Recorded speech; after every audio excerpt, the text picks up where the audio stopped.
Nəsimi rayon polis idarəsinin RPI 22-ci polis şöbəsinin əməkdaşları tərəfindən keçirilən tədbir nəticəsində insanları xaricdə işə düzəltmək adı altında dələduzluq edərək aldatmaqda şübhəli bilinən 26 yaşlı Yusif Abdullayev və 24 yaşlı Emil Malayev saxlanılıblar.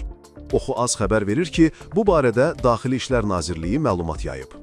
Bildirilib ki, araşdırmalarla müəyyən edilib ki, saxlanılan şəxslər Nəsimi rayonu ərazisində yerləşən ticarət mərkəzlərinin birində ofis icarəyə götürərək xaricdə iş elanları verməyə başlayıblar. Onlar zərər çəkənləri Birləşmiş Ərəb Əmirlikləri, Kanada və Avropa ölkələrində müxtəlif vəzifələrdə işlə təmin edəcəkləri vədini verərək aldadıblar.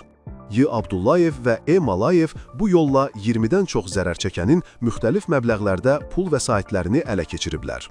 Faktlarla bağlı Nəsimi RPI-də dələduzluq maddəsi ilə cinayət işi başlanılıb, araşdırmalar davam etdirilir.